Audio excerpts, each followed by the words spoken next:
JNU के छात्र संघ के नेता उमर खालिद, जो 2020 से जब दिल्ली में दंगे फसाद हुए थे उसमें UAP के तहत मामला दर्ज किया गया था, वो उसमें शामिल करार दिए गए थे, वो अभी फ़िलहाल जेल में हैं।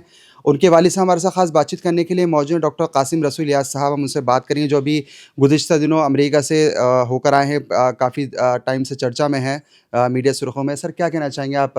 अमेरिका में थे, ज़ोहरान ममदानी से आपकी मुलाकात हुई है, क्या ओवरऑल कहना चाहेंगे? देखिए, मैं अपनी बेटी से मुलाकात के लिए गया था अमेरिका। मेरी बेटी रहती है कैंसस में, तो मेरी ख्वाहिश थी ज़ोहरान ममदानी से मुलाकात करने की, 2 वजह से। एक तो ये कि उन्होंने 2023 में जो उमर खालिद का एक जेल डायरी जो शाया हुई थी, उसको एक पब्लिक प्रोग्राम में पेश किया था, पढ़ा था उसको, और वो ख़ासी वायरल हुई। और जब वो अपनी कैंपेन चला रहे थे मेयर के सिलसिले में, उस मौके पर भी वो जेल डायरी के पन्ने जो है जो उन्होंने पढ़े थे, वो बहुत वायरल हुआ था। तो मैं उसका थैंक्स देने जाना चाह रहा था उनको कि भई आपका शुक्रिया अदा करना चाहता हूँ कि आपने वो पढ़ के सुनाया और वो एक बड़ा इश्यू बना गया है। और दूसरी बात ये थी कि जिस अंदाज़ में उन्होंने मेयर का इलेक्शन लड़ा है, बिल्कुल ज़ीरो से शुरुआत की थी और फिर बिलाखिर वो वहाँ के मेयर इलेक्ट हो गए।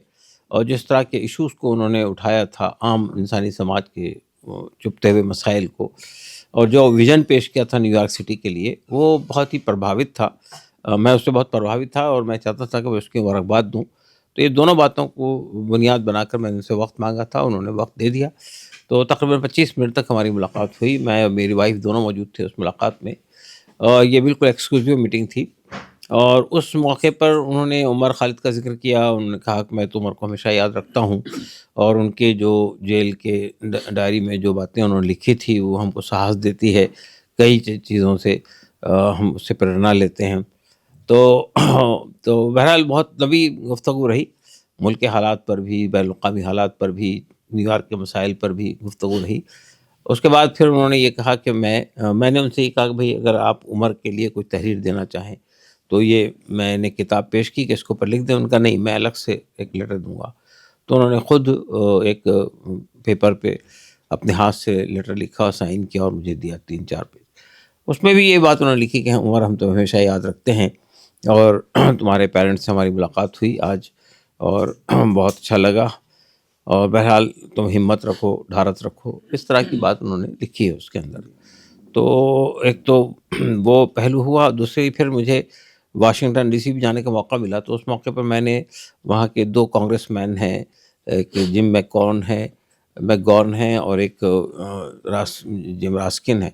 उन दोनों से पर्सनली मुलाकात की, और फिर इसके अलावा 2 सीनेटर से मुलाकात की। तो उन मुलाकात का एक अच्छा नतीजा ये निकला बाद में कि उन्होंने 30 तारीख को हिंदुस्तान के एम्बेसडर को एक ख़त लिखा, जिसमें 8 लोगों के दस्तखत है, जो 6 कांग्रेसमैन हैं और 2 सेनेटर हैं। उन दोनों ने ख़त लिखा और ख़त लिख कर ये कहा कि भई उमर खालिद को बेल मिलनी चाहिए। उमर खालिद का ट्रायल होना चाहिए, जो इंटरनेशनल स्टैंडर्ड हैं, इंसाफ के पैमाने बने हुए हैं, उसके मुताबिक उमर खालिद के केस को देखा जाना चाहिए। तो वो भी वायरल हुआ है, आज से अखबारात में सुर्खियों में शामिल था, वो सारी सुर्खियों में। तो ये दोनों पहलू से हम समझते हैं कि, और मुझे एक बात ये भी कहनी है कि जहाँ अमेरिका में जहाँ-जहाँ भी गया, जिन-जिन शहरों में जाने का मुझे मौका मिला, हर जगह लोग उमर को जानते थे, उमर की मूवमेंट को जानते थे। बल्कि जब उमर को इंटरिम बेल मिली, तो पहली इत्तला हमको वहीं के लोगों ने दी कि उमर को बेल मिल गई है करके। डॉक्टर साहब, ख़ास तौर से अगर हम करंट सिनेरियो में देखें, यानी उस मुलाकात के बाद, उनके लेटर के बाद न्यूयॉर्क सिटी के नौमुंतखब मेयर को जिस तरह से टारगेट पे लिया जा रहा है बीजेपी गवर्नमेंट और उनके जो कई लीडर्स हैं, तो क्या कहना चाहेंगे आप ओवरऑल? नहीं, देखिए, उनको टारगेट पे लेने की एक बुनियादी वजह ये बताई जा रही है कि हमारे अंदरूनी मामलात में आप दखल-अंदाज़ी ना करें।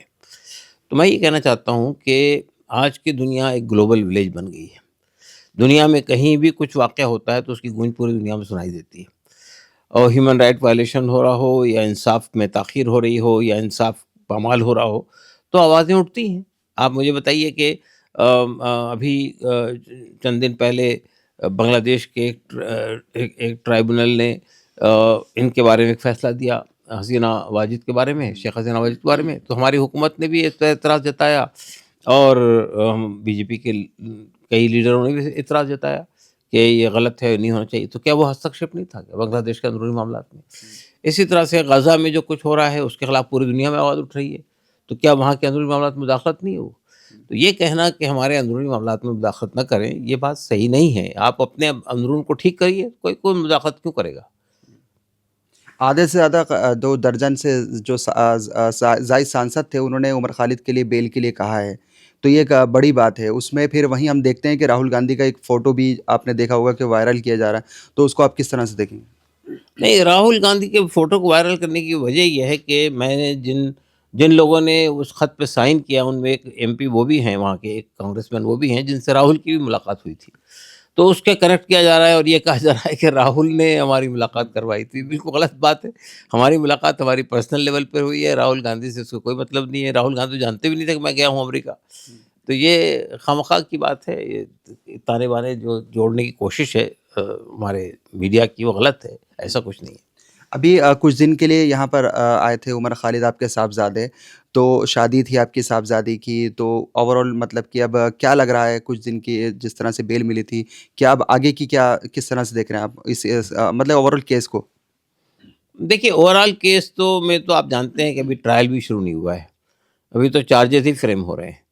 تو ظاہر ہے کہ جب 30,000 پنوں کی چارج شیٹ ہے اور 900 وٹنسز ہیں تو ظاہر ہے کہ وہ کیس تو لمبا چلے گا. لیکن بیل کا میٹر سپریم کورٹ میں پینڈنگ ہے اور منڈے کو ججمنٹ آنا ہے، اسی منڈے کو. تو ہم تو امید رکھتے ہیں، پازیٹیو امید رکھتے ہیں. لیکن ہم یہ دیکھتے ہیں کہ بار بار جو ریجیکٹ کر دیا تھی تاریخ وغیرہ، اس پر آپ کیا کہنا چاہیں گے؟ بیل وغیرہ کی اس پر بات ہی نہیں کرتے ہیں، فوراً آن دا اسپاٹ کر دیا تھا. دیکھیے اصل میں ہمارے دیش میں کئی بار یہ بات ہمارے بڑے بڑے ورشٹھ ججز نے کہی ہے، ایکس چیف جسٹس نے کہی ہے، موجودہ چیف جسٹس نے کہی ہے کہ bail is a rule, jail is an exception. کہ بیل تو جیل یعنی آپ کے بیل تو ملنا ہی چاہیے، جیل تو ایکسیپشن ہے، اس کو تو یعنی وہ ہونا چاہیے. تو اس کے باوجود بھی 5 سال تک بیل نہ ملنا، بعض لوگوں کو 6 سال ہو رہے ہیں، 5 سال 5.5 سال تک کے بیل نہ ملنا، یہ کیا چیز درشاتی ہے؟ تو یہ جو بات ہے کہ ہمارا جوڈیشل سسٹم جو ہے اس میں جس طرح تاخیر ہوتی ہے، جس طرح ڈیلے ہوتا ہے، جس طرح ریجیکشن ہوتا ہے، کیس بنیاد پر ریجیکشن اور ہمیں سمجھ میں نہیں آتا ہے. عدالت یہ کہتی ہے کہ پرائما فیسا کیس ہے اس لیے بیل نہیں مل سکتی ہے. بھئی پرائما فیسا پورا کنکاکٹڈ کیس ہے، پورا فیبریکیٹڈ کیس ہے، اس کو آپ کو دیکھنا چاہیے اس کے پیچھے ثبوت کیا ہے. کوئی ثبوت نہیں ہے، تو بیل تو ملنی چاہیے. دیکھیے اگر عمر خالد جس کیس دھارا میں بند کیے گئے ہیں اس دھارا میں میکسیمم سزا کیا ہوتی ہے؟ اس دھارا میں میکسیمم سزا 10 سال ہے. تو 5 سال سے زیادہ وقت جیل میں گزار چکے ہیں لوگ پروسیس کے اندر ہی. یعنی پروسیس ہی پنشمنٹ بن جاتا ہے آج کی تاریخ میں. تو یہ ہمارا جوڈیشل سسٹم کے سلسلے میں ہم لوگوں کو ریویو کرنا چاہیے کہ بھئی یہ جو اتنے سارے کیسز پینڈنگ پڑے ہوئے ہیں، اتنے سارے لوگ بے گناہ جیل کے اندر بند ہیں، کبھی کبھی 10 سال بعد، کبھی 15 سال بعد لوگوں کا ایکویٹل ہوتا ہے، کوئی اکاؤنٹیبل نہیں ہوتا اس کے لیے. تو یہ پوری جوڈیشل سسٹم پر کا ریویو ہونا چاہیے.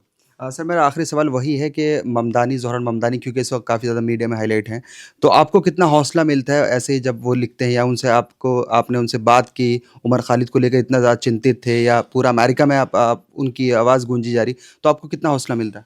نہیں، بہت حوصلہ ملتا ہے. آپ مجھے بتائیے نا کہ بھئی ہم ایک نوجوان ہے، اس نے یہاں آواز اٹھائی سی اے اینٹی سی اے موومنٹ کے اندر، اس کا فیس بنا، وہ چاروں طرف گیا پورے ملک میں. آج وہ پوری دنیا میں اس کو اپریشیٹ کرنے والے لوگ موجود ہیں. ابھی 2 سال پہلے دنیا کے 200 بڑے اکیڈمیشینس نے اس کے حق میں، عمر خالد کے حق میں لیٹر لکھا تھا جس میں نام چامسکی بھی شامل تھے. تو ہمارا کہنا یہ ہے کہ اس سے تو حوصلہ ملتا ہے کہ یہ عمر خالد کا ایشو آئسولیٹڈ نہیں رہا. اب یہ پوری دنیا میں چرچا کا موضوع بنا ہوا ہے. تو اگر کچھ بھی ہوتا ہے عدالت کا فیصلہ تو ظاہر ہے کہ وہ بھی چرچا کا موضوع بنے گا. بالکل، بہت بہت شکریہ. یہ تھے عمر خالد کے والد ڈاکٹر سید قاسم رسول یاس. کیمرہ بلونت سنگھ کے ساتھ محمد غفران آفریدی، منصف ٹی وی، دلی.